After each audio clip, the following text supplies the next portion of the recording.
Is it doing it? Yeah. Okay. Just hope it's getting a good view of everything, as in not the clutter.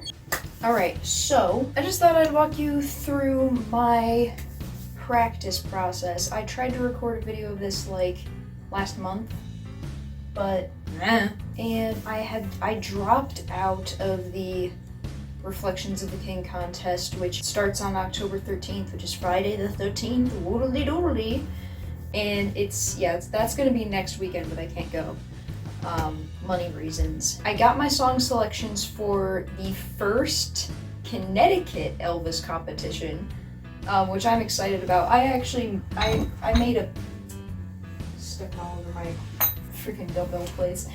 I printed this poster just to remember the first one. I'm pretty excited. I doubt that there are any official physical posters of it. I should ask Rob Lutz about that. And I just remembered I still have to give him my tracks, even though he has literally every backing track. I don't get it. Anyway, so he gave me my song selections. Rob Lutz is gonna be the boss. He's running the Elvis competition, the Connecticut one. It's called Close to Elvis, and that's what he seems to be using as his like business name. But anyway, so yeah, now I have all of my songs for that competition, and I have them in this packet, which I started out with 40 songs. I have 3 songs from King Creole. This packet has a bunch of double-sided sheets in it, many of which I'm not actually using. I don't have to put any marks in here to specify which ones I'm doing or not doing. I was initially I initially had a system where I wanted to narrow down which songs I actually wanted to do, because I chose a lot of songs pretty much because somebody told me to. Because you told me to! And I really gotta stop doing that, to be honest. So anyway, 3 songs from King Creole, 3 songs from GI Blues, asterisk. Blue Suede Shoes is not from GI Blues, it's in GI Blues. I just remembered. I get to show off the costume. I have one actual Elvis costume that Rob Lutz actually gave me. This is the point where I realize I actually have stuff to make videos about now. Isn't that crazy? Alright, so this is way too big, and I honestly don't know what to do about it. It is getting pretty dang close to the actual competition, so I'm a little anxious about that. You can see that it actually has the Spearhead 3rd Division patch, which is really cool. Rob told me to take the patches off of this and then transfer them onto another one of these that's my size. The only problem is this design of army uniform is a very specific design, and it's from the 50s. It's a specific 50s one, so I would have to either get a different reproduction of this design, or I would have to get an authentic one, and it's like, I already started looking online. I cannot find anything. And it's making me think I now have to make it myself, because this is gonna be very hard to alter to my size. It is, like, you can see, if you know anything about altering clothing, it is very difficult without, what the heck, this is like bunched in. The way the sleeve is, the way this attaches to the torso part, this is gonna be very hard to make correct. It's like this would have to be cut in or something, and then this would have to be super shortened. You know, now that I think about it, I'm just gonna put this part on for you to see. I posted it on my regular Facebook before I made my tribute artist account. Tribute artist page. See, already you can see what's wrong with this. I am honestly excited about having this, but the thing is, if I were to use this in competitions, it would not get very many points. So let's see, I'm gonna just button this up. I am really thankful that Rob gave me this, though. It's like, I did not expect, especially not this early on, for anybody to give me any real costumes just for free, just as a favor. So it's like, you know, it's like, I don't feel particularly deserving of it, you know. I'm not very popular. Never mind the gender thing. The gender thing is irrelevant to me, actually, for the most part. I didn't button it wrong. It doesn't really fit around my hips, although it doesn't, I don't think it's supposed to. Very much obviously for a man. You can see that if we were to hem this, the actual sleeve length would be okay, maybe. But the problem is, it's like my armpit is all the way up here. The armpit to this is down here. So this is what I was talking about with having to, if we got this tailored, this would be really hard to make it fit right. I'm gonna take it back off. You've seen enough. It just plain doesn't fit. I'm not entirely sure what to do about that. And this is where I'm realizing I went on a whole. I have to cut that out. This is where I'm realizing I went on a whole tangent. Away from the topic of the actual video. My practice process. Like I said, I got Dixieland Rock, Hard-Headed Woman, Don't Ask Me Why, GI Blues, Blue Suede Shoes, and Frankfurt Special. These are all pretty much all fun songs, except for Don't Ask Me Why. Although I would, like, Don't Ask Me Why is pretty much the one crooner song I can actually do. You know, it's like, I'll go on loving you. I can just barely do those low notes, and that is not giving me very much confidence, but that song I really like. It actually made me cry the first few times I tried to practice it, so that's fun. So I have a whole bunch of songs on my phone. I have like all 40 something of the songs that I chose. I downloaded karaoke tracks for each song, and then I downloaded the actual songs. They're in two separate playlists, the tracks and the actual songs, and then I narrowed those down into my song selections that I put on the form that I sent to Rob. And I narrowed it down even further by just removing some of the songs from the playlist once he actually gave me the real song selections. Step one is to get all the tracks and all the actual songs, so I can listen to the actual songs and I can have the tracks, I can sing to the tracks, I can even sing to the regular songs if I want to. That's what I sometimes do. So sometimes I'll have the lyric sheets, and sometimes I'll really try not to, but then I'll still forget the lyrics, and I'm kind of concerned about that, but I still have almost a whole month left, so I'm fine, hopefully. Then, after I get the lyrics down, I'm going to try to, because this is still an ongoing process trying to figure out exactly what to do. And it's not going to be consistent. It's not always consistent. I don't want to give the impression that I'm like always doing it right. Yeah, it's not always consistent. I'm actually very bad with consistency. Yesterday I was trying to figure out what the moves to GI Blues are. Turns out there's not that much moves involved. It's just like the most you'll get is, so I hope the shot is far away for you to see, but basically the moves in GI Blues pretty much amount to doing this. You know, it's like, but weirdly enough, I'm gonna grab my iPad. Weirdly enough, Elvis, in the actual movie, held his guitar like this and just completely ignored it for the whole song. And so he was like, I got those 1, 2, 3, 4 occupation GI Blues. From my GI head to the heels of my GI shoes. The only real move that came in was when he did this to like pretend, like doing pretend marching. He also did this thing, but he was like, like two heroes, but all I do here is march. Yeah, no, but get the songs, get the tracks, actually use the tracks to study the song. The lyric sheets are a pain in the butt. I chose to physically print these out. I think you can directly print them off of lyric websites. I used the Elvis Fan Australia or whatever it's called website. They get some of the lyrics wrong, actually. And there may be a print button, but I just copy and paste it into my word processor. It works perfectly fine.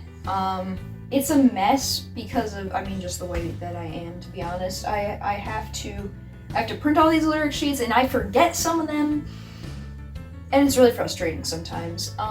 But I have all the ones I need, at least for this time around. That's my process. I don't really think there's any much more to say about that. I don't think there's anything more to say about that. You get the songs, you get the tracks, you get the lyric sheets, you sing them, and the only thing I would say is special about my process is the fact that, like, there's a few different difficulty modes, I suppose. The easiest one is with the lyrics and with the original song.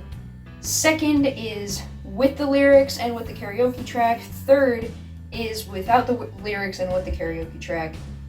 And then fourth is combining all of that with the actual moves. And I still have yet to practice most of the moves, except if you count the clapping in Dixieland Rock. I'm also just starting to practice the guitar parts of the other, of the songs that I feel are, appropriate for that. Anyway, I have some plans for this channel.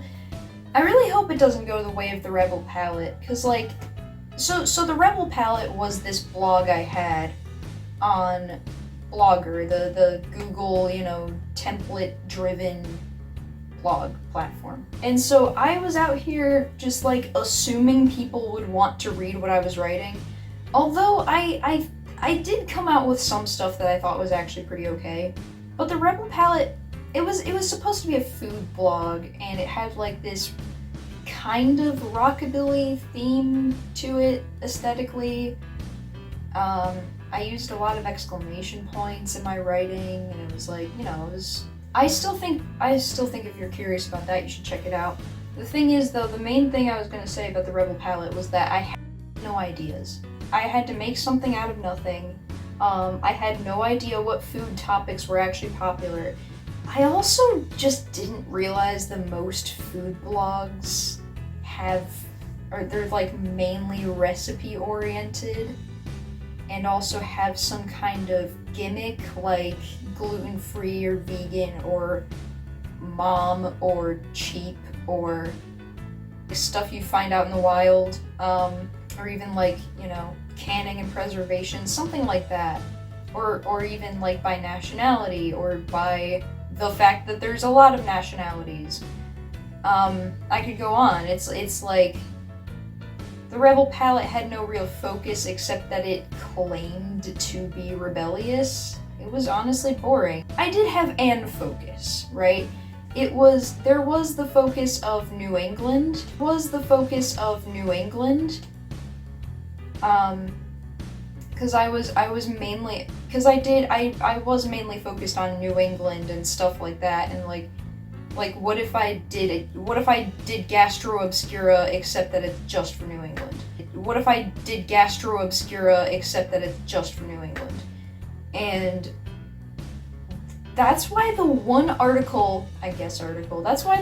blog I actually am proud of on that website is about pineapple cheese, and this was a cheese that was invented in Connecticut, my home state.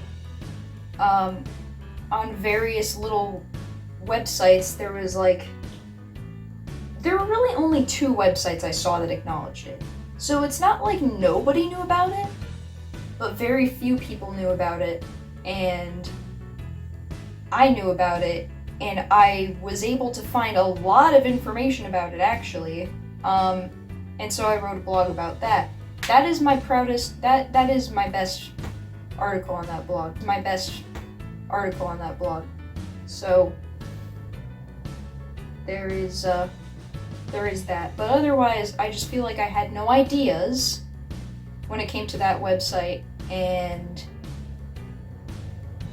so that's what I want to avoid with this. I actually have quite a few ideas.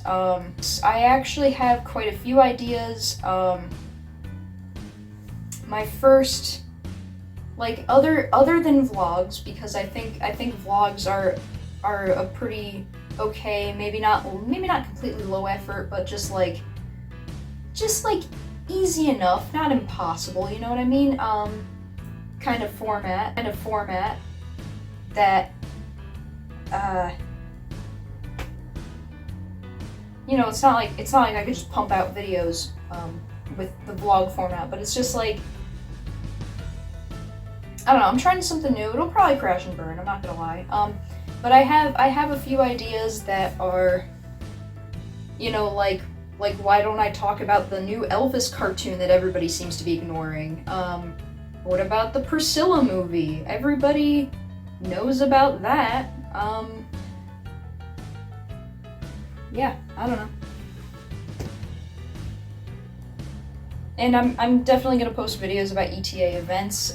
Basically though, I don't want my channel to be saturated with videos of me performing either, especially since I monetize those. But you know, it's like, that's also what I expect people to want to see. Oh, anyway,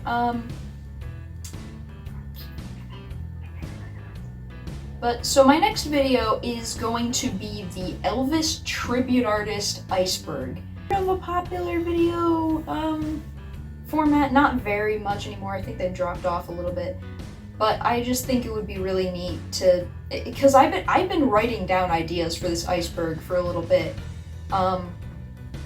because there are things that I notice, and you know, it's like, I got the momentum going, I got the, you know, I went to this whole research rabbit hole as everybody does, and you know, it's like,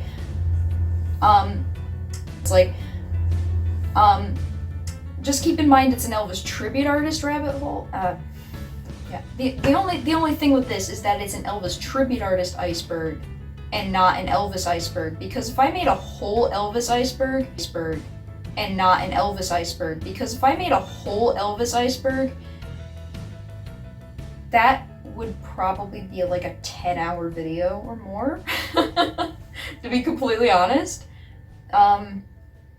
The ideas I have here are like 20 to 30 minutes worth of content, I'm pretty sure, depending on how much detail I go into.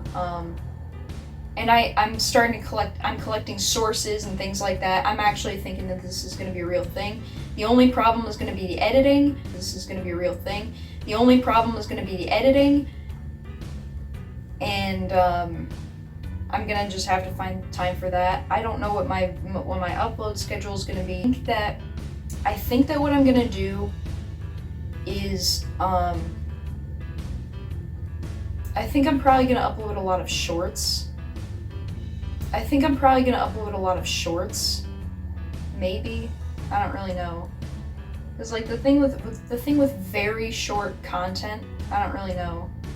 Because like the thing with very short content is that more people are able to see it, and that's kind of why it's so easy for people to go viral on TikTok. It's just because it's like, and that's kind of why it's so easy for people to go viral on TikTok. It's just because it's like you go right through it, you know. It's like it's very short, bunch of different people's content, or like you do, but you can see more things in less time now. Maybe a good idea.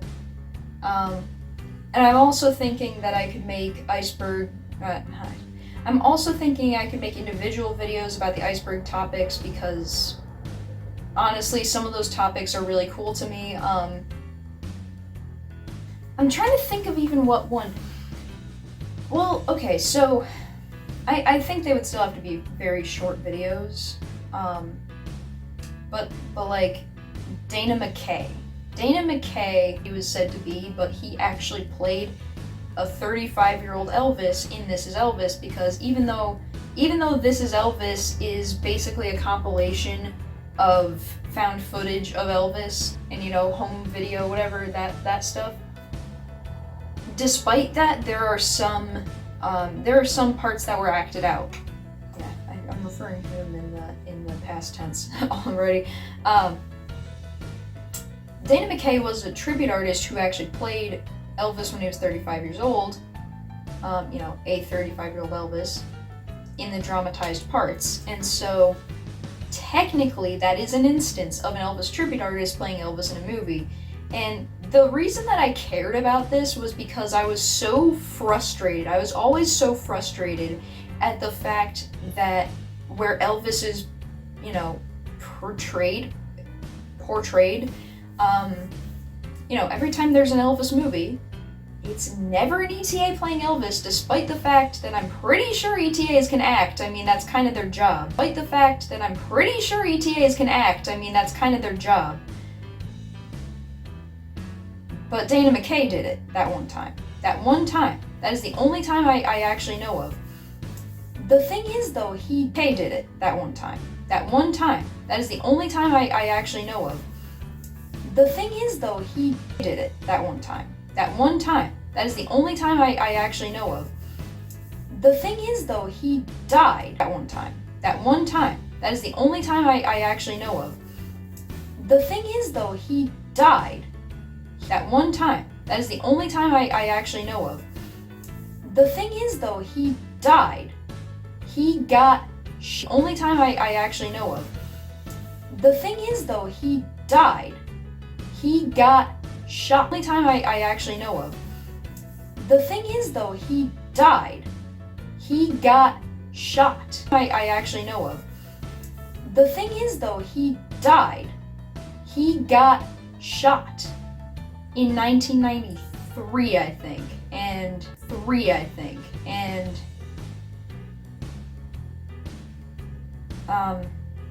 it was suspected to be a mob hit. But anyway, though, so that's one of the things that's going to be on the Elvis tribute artist iceberg. But anyway, though, so that's one of the things that's going to be on the Elvis tribute artist iceberg.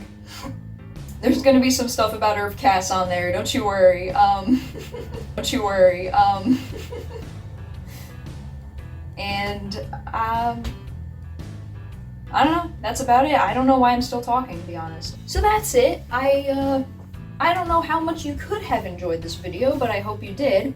I hope you stick along for the ride. I don't know, bye.